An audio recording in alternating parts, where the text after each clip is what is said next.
దేవుని మహాపరిశుద్ధ నామానికి వందనాలు. కూడి వచ్చిన సంఘమంతటి కూడా ప్రభు నామంలో వందనాలు. దేవుని పరిశుద్ధ గ్రంథంలో నుంచి హెబ్రీలకు రాసిన పత్రిక 10వ అధ్యాయము 4వ వచనము.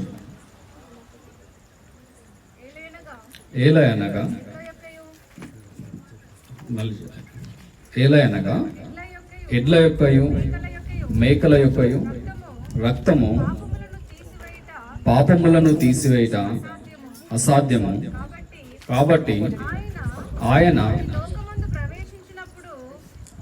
చాలు అక్కడ చదవబడిన వాక్య భాగం చూస్తే ఎడ్ల యొక్కయు మేకల యొక్కయు రక్తంతో పాపములను తీసివేయట అసాధ్యమని దేవుని వాక్యం సెలవిస్తా ఉన్నారు. మనిషికి ఉన్న పెద్ద సమస్య ఏంటంటే పాపమే. మొట్టమొదటి మానవుడు ఆదాము నుంచి మొదలు పెడితే తర్వాత వచ్చిన ఇశ్రాయేలు సమాజం, ధర్మశాస్త్రం కిందికి వచ్చిన ఇశ్రాయేలు సమాజం, తర్వాత నూతన నిబంధనలకు వచ్చిన సంఘమైన కూడా ఏదైనా కూడా మనిషికి ఉన్న సమస్య ఏంటంటే పాపం అనేది పెద్ద సమస్య. కాబట్టి ఈ పాపం నుంచి విడిపించడానికి దేవాది దేవుడు మొట్టమొదటగా మరి ఆదాము ఉన్న సమయంలో ఆజ్ఞను అతిక్రమించడం ద్వారా చేసిన పాపం అయితేనే, తర్వాత ఇశ్రాయేలు సమాజం చేసిన పాపం అయితేనే, ఈ పాపం అంతా కూడా మరి దేవుడు తీసివేయాలని, లేదా మానవుడు ఈ పాపం వలన కలుగుతున్న మరణ శిక్షను, నాశనం నుంచి మనిషిని తప్పించాలని దేవుడు గొప్ప ఉద్దేశము మొదటి నుండి మానవుని ఎడల కలిగి ఉన్నట్టుగా, మరి మానవుని అంతగా దేవుడు ప్రేమిస్తున్నట్టుగా మనం పరిశుద్ధ వాక్యంలో చూస్తూ ఉంటాం. అయితే ఈ సాధారణంగా చూస్తే గొర్రెల యొక్కయు ఈ మేకల కోడెల యొక్క రక్తం చేత మనుషుల పాపములు పరిహరించబడలేవు. అంటే వాటి నుంచి మనిషి యొక్క పాపములను అవి ఆ రక్తము తీసివేయట్లేదని వాక్యం సెలవిస్తూ ఉన్నారు. ఇజ్రాయేలు సమాజంలోని ఆ ప్రజలు చూస్తే వారు చాలా సులువుగా వాళ్ళు ఏం చేసేవారంటే వారి ఇష్టానుసారంగా వారు పాపం చేసి ఒక గొర్రెను లేదా ఒక మేకను, ఒక కోడెను, వాళ్ళకి అంత స్తోమత లేకపోతే ఒక గువ్వనైనా చిన్న పావురంనైనా ఏదైనా కూడా తీసుకొచ్చి వాళ్ళు బలిగా అర్పించి వాళ్ళు పాపంలో నుండి మరి విడిపింపబడుతున్నామని అనుకునేవాళ్ళు. కానీ దేవుని వాక్యం సెలవిస్తూ ఉన్నది ఏంటంటే గొర్రెల యొక్కయు ఎడ్ల యొక్కయు రక్తము మనిషి పాపములను తీసివేయటం అసాధ్యం. కాబట్టి దేవుడు ఎందుకు మరి ధర్మశాస్త్రమును పెట్టి మరి ఎందుకు ఈ నియమంను పెట్టిందంటే ఈయన స్థానంలో ఈ వ్యక్తి ఎవరైతే పాపం చేస్తూ ఉన్నాడో, ఇజ్రాయెల్ సమాజంలో ఉన్న ఒక వ్యక్తి ఏ వ్యక్తి అయినా పాపం చేసినప్పుడు ఈ వ్యక్తి ఏం చేస్తారంటే ఆ బలిగా అర్పించబోయే ఆ పశువు తల మీద మరి ఆయన చేతి పెట్టినప్పుడు ఈయన పాపములు దేవుడు నియమించిన ప్రకారం ఈయన చేసిన పాపములు ఆ బలి పశువు మీదకి ట్రాన్స్ఫర్ అవుతాయి, దాని మీదకి పోతాయి. ఈయన చేయి దాని మీద పెట్టడం ద్వారా తర్వాత దాన్ని యాజకుడు బలి అర్పించి ఆ యొక్క రక్తంను తీసుకొని మరి అతి పరిశుద్ధ స్థలంలో ప్రవేశించినప్పుడు దేవుని సన్నిధిలో మరి యాజకుడు విజ్ఞాపన చేసినప్పుడు ఆ మనిషికి మరి పాపం క్షమాపణ కలుగుతూ ఉన్నది. కానీ మనుషుడు ఏం చేస్తూ ఉన్నాడు అంటే ఈ ధర్మశాస్త్రం ఏం చేస్తూ ఉన్నాడు, మిస్యూజ్ చేస్తూ ఉన్నాడు. అంటే చాలా తేలికగా పాపం చేసి ఆ గొర్రెనే కదా ఒక ఎద్దునే కదా నేను అర్పిస్తున్నది అనే విధంగా మనిషి ప్రవర్తిస్తూ ఉన్నాడు. కానీ మరి దేవుని వాక్యం ఏం తెలియజేస్తూ ఉందంటే ధర్మశాస్త్రము ఏదైతే నియమించిందో, ఏదైతే చెప్పిందో మరి దాన్ని ఈ మనిషి మిస్యూజ్ చేసి మరి చాలా సులువుగా పాపం చేస్తూ ఉన్నాడు. ధర్మశాస్త్రం ఏం చెప్పిందంటే చాలా కష్టం ఏం పెట్టలేదు మనిషికి, చాలా ఇబ్బందికరమైన విషయాలు ఏం చెప్పలేదు, చాలా తేలికైన విషయాలే చెప్పింది. ఏం చెప్పింది? నరహత్య చేయొద్దని చెప్పింది, అబద్ధ సాక్ష్యం పలుకోవద్దని చెప్తుంది, నిన్ను వల్ల నీ పొరుగు వాన్ని ప్రేమించమని చెప్తా ఉన్నది, నీ పొరుగు వాన్ని ఏది కూడా ఆశించవద్దు, దొంగిలించవద్దు. ఇటువంటి కొన్ని మనుషులు చేయదగిన విషయాలే దేవుడు ధర్మశాస్త్రం ద్వారా పెట్టింది. కానీ మనుషుడు ఏం చేస్తా ఉన్నాడంటే ఈ చేయగలిగిన ఇవి కూడా చేయకుండా ఇష్టానుసారంగా పాపం చేసి ఆయన స్థానంలో మరి ఒక బలిగా మరి అర్పించడం ద్వారా, ఒక గొర్రెనైనను ఒక కోడెనైనను అర్పించడం ద్వారా ఆయన పాపములు తీసివేసుకోవచ్చు అని చాలా సులువుగా మరి ఆలోచన చేస్తూ ఉన్నాడు.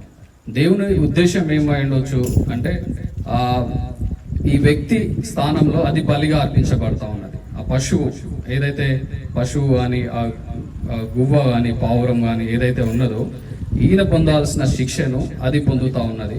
కాబట్టి వీడి హృదయము దాన్ని చూస్తేనన్నా మారుతుందేమో, ఎందుకంటే తప్పు చేసింది వీడు, పోయిన స్థానంలో శిక్ష పొందుతున్నది అది. కాబట్టి దాన్ని చూసినప్పుడు ఆయన హృదయం మారుతుందేమో, మనిషి కఠినమైన హృదయం మారుతుందేమో, పాపం చేయకుండా ఉంటాడేమో అనే ఉద్దేశంతో దేవుడు ఈ విధంగా పెడితే అప్పుడున్న మరి ఇజ్రాయెల్ సమాజం, ధర్మశాస్త్రం కింద ఉన్న సమాజం అంతా కూడా ధర్మశాస్త్రం మిస్యూజ్ చేసింది. కాబట్టి ఈ ఎద్దుల యొక్కయు, ఈ మేకల యొక్కయు, గొర్రెల యొక్క రక్తం ఏం చేస్తుంది అంటే పాపంలను తీసివేయదు కానీ పాపంలను కప్పివేస్తుంది అంతవరకే. ఆ పాపంను కప్పివేసేంతవరకు కానీ సంపూర్ణంగా పాపం తీసివేయలేవు. ఈ రక్తం సంపూర్ణంగా మానవుని విడిపించలేవు పాపం నుండి. కాబట్టి దీనికి ప్రత్యామ్నాయంగా మరి దేవుని యొక్క నీతి బయలుపరచబడాలి. కాబట్టి అందుకే మరి ఆయన తండ్రి అయిన దేవుడు ఏం చేసిందంటే మానవుని పాపం నుంచి విడిపించాలంటే పరిశుద్ధుడైన ఆయన ఏకైక మరి కుమారుడైన యేసుక్రీస్తు ప్రభువు ద్వారానే, ఆయన పరిశుద్ధమైన రక్తం ద్వారానే మనుషులకు పాప విమోచన కలుగుతుందని దేవుడు నిర్ణయించి మరి ఆయన ఒక ఏకైక కుమారుని మన కోసము ఆయన అనుగ్రహించినట్టుగా మనం చూస్తూ ఉన్నాం. ఒకసారి దయచేసి గలతీయులకు రాసిన పత్రిక 3వ అధ్యాయము 10-11 వచనాలు దయచేసి చదవండి.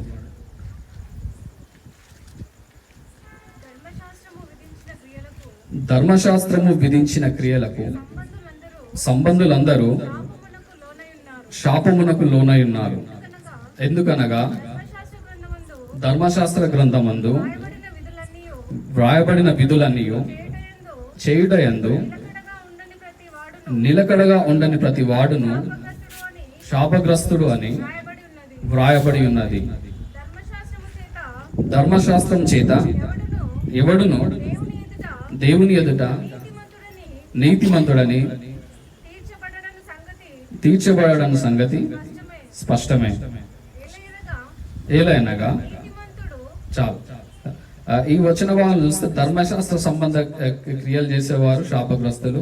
తర్వాత ధర్మశాస్త్రము ప్రకారము మరి జరిగి పని అంటే ఆయన దేవుడు నియమించిన ఆ విధులను చేయని ప్రతి వాడు కూడా శాపగ్రస్తుడే అని దేవుని వాక్యం సెలవిస్తా ఉన్నది.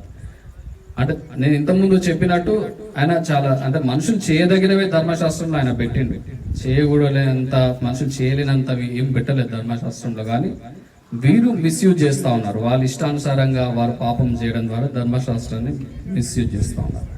కాబట్టి దేవుడు మరి ఆయన ఏం చేస్తూ ఉన్నాడంటే ఆయన ఒక్కగానొక ప్రియకుమారుడు యేసుక్రీస్తు ప్రభువును ద్వారా మాత్రమే మరి మనిషికి నిజంగా పాప క్షమాపణ విమోచన కలుగుతుందని మరి ఆయన కుమారుని మన కోసము అర్పించినాడు.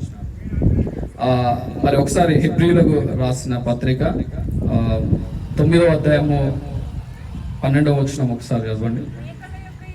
మేకల యొక్కయు కోడెల యొక్కయు రక్తంతో కాక తన స్వరక్తంతో ఒక్కసారి పరిశుద్ధ స్థలంలో ప్రవేశించను. చాలు.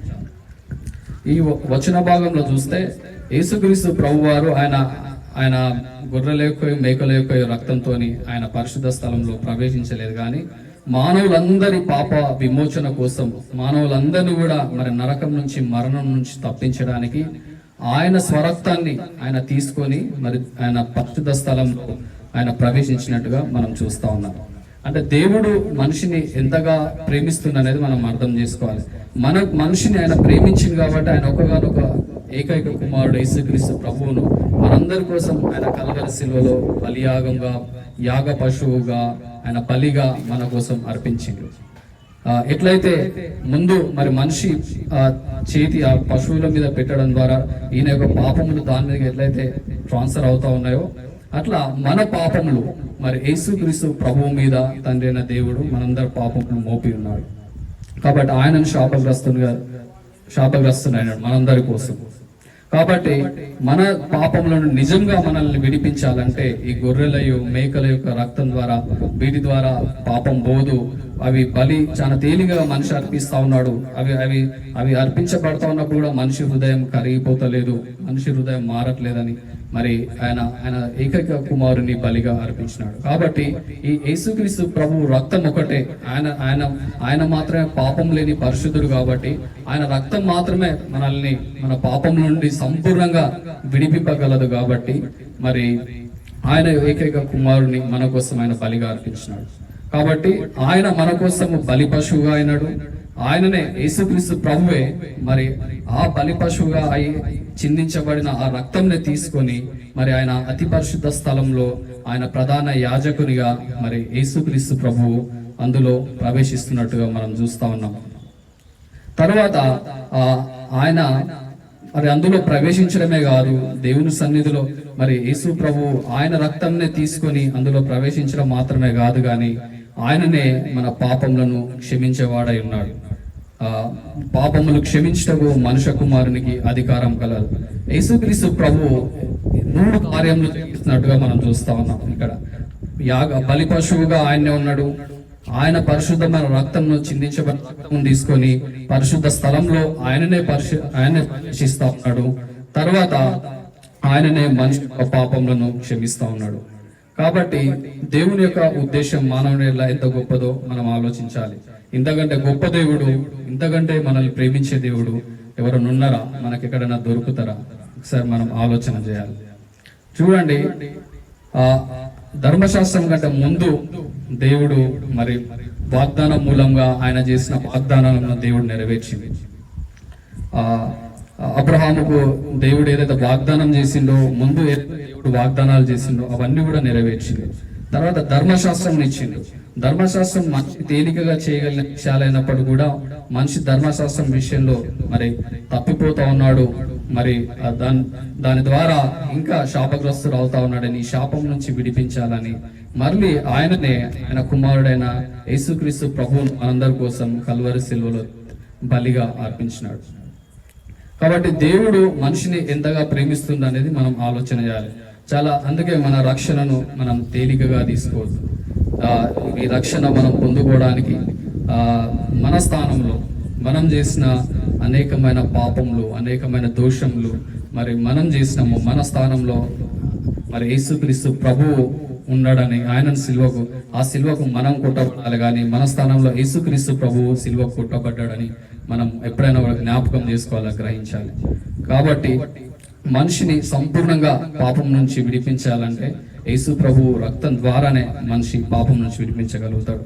కాబట్టి ఈ రాత్రికాల సమయంలో దేవుని వాక్యము మనతో మాట్లాడుతూ ఉన్నది, మనల్ని హెచ్చరిస్తూ ఉన్నది.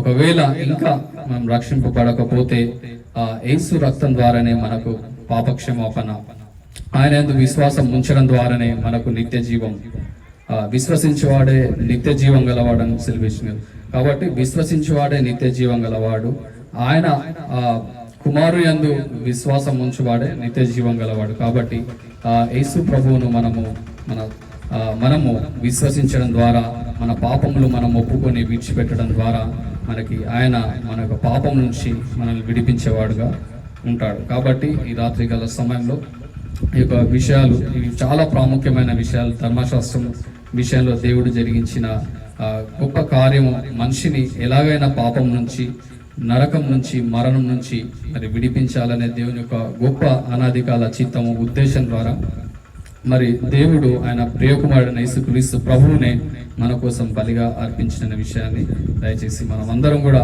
గమనించి మన రక్షణను మనము మరి కాపాడుకుంటూ ముందుకు కొనసాగించాలని ప్రభువు పేరిట మనం ఇస్తూ ముగిస్తా ఉన్నాం.